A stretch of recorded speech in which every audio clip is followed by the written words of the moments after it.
তো এখন গাড়ী আপোনালোকে চাব পাৰে বলেৰো পিকআপ 2022 গাড়ী এখন গাড়ী আমি বিক্ৰী কৰিলো গাড়ীখন रिलीज हो ये गाड़ी बोलेरो पिकअप था तो ये गाड़ी अभी रिलीज होने वाला है देखिए अभी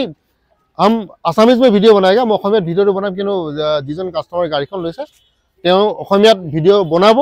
তো গাড়ীখন এতিয়া আমি ডেলিভাৰী কৰিম দাদাক প্ৰথমে মাতিম দাদা আপুনি ইপিনে আহক আপুনি ইয়ালৈ আহক দাদা খুব ভাল লাগে আপুনি গাড়ীখন পালে প্ৰথমে আপোনাৰ নামটো কওক কৰ পৰা আহিছে এইখিনি কওক আমাৰ যিখিনি সাবস্ক্ৰাইবাৰ আছে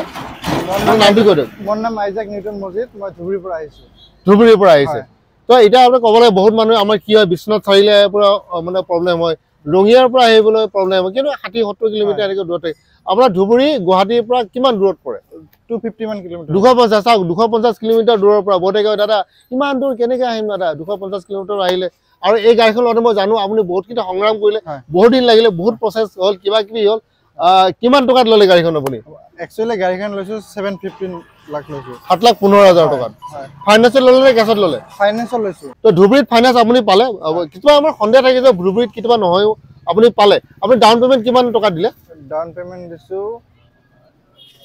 1 লাখ মান দিছো 1 লাখ টকা মান দিছে বাকি কিন্তু আপোনাৰ ফাইনান্স কিমান বছৰৰ কাৰণে লৈছে আপুনি 4 বছৰৰ কাৰণে আৰু ফাইনান্স কোম্পানী আপোনাক কৈছে নে কিমান টকা ইএমআই হ'ব আপোনাৰ হয় সকলোবিলাক কিমান মান হৈছে আপোনাৰ ইএমআই 16600 মান আহিছে 16600 টকা আপোনাৰ ইএমআই পৰিছে এতিয়া আপোনাৰ অলপমান অভিজ্ঞতাটো কওক যে ওটিটি বস্তু যে আপোনাৰ যেটো কয় যে এক্সট্ৰা 15 বছৰ ট্যাক্স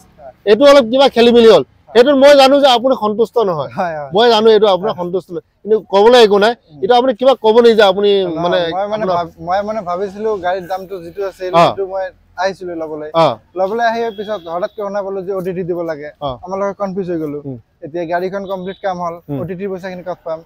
তাৰ পিছত কাস্টমাৰকে ওটিটি কা পইচাখিনি লৈ আহি কিমান মান গল আপোনাৰ ওটিটি পইচা 48000 মান হল এটা যিকল নতুনকে চাই আছে আপুনি সন্দেহটা আহিব যে ওটিটি কি বস্তু ওয়ান টাইম ট্যাক্স চাও আগতে প্ৰাইভেট গাড়ী লৈছিলে মানে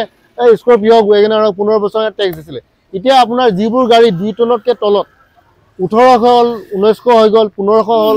বা এনেকুৱা ধৰণৰ গাড়ী 2 টনৰ ওপৰত কথাটো বেলেগ 2 টনৰ তলত যিবোৰ গাড়ী আছে ওয়ান টাইম ট্যাক্স চৰকাৰে লোৱা আৰম্ভ কৰিছে আপোনালোকে ভালকে শুনি লব যিকোনো গাড়ী ললে নতুন লক পুৰণা লক যেনেকুৱা লক ওয়ান টাইম ট্যাক্স চৰকাৰে লৈ আছে তাৰ প্ৰপাৰ ৰিসিপ্ট পাইছে না আপুনি পাইছে ৰিসিপ্টও আপোনালোকে পাইছে কিন্তু মানে খুব ইম্পৰ্টেন্ট বস্তু আমি ওটিটি কৈ আছো কিন্তু ওয়ান টাইম ট্যাক্স হয় এটো ঠিক আছে আপোনালোকে এটা যিকোনো গাড়ী যেটা খদিব সবকে খদিব এটো ওয়ান টাইম ট্যাক্স লাগিব নালে কিছুমান ডিলাৰ হয়তো দি দিব পাৰে কিন্তু তাৰ প্ৰাইসটো মিলাই লয় আলটিমেটলি কথাটো একে হৈ যায় তো দাদা এখনে এটা আপুনি কোন লগাব কোন বিজনেছত লগাব আপুনি মই কেঁচামালৰ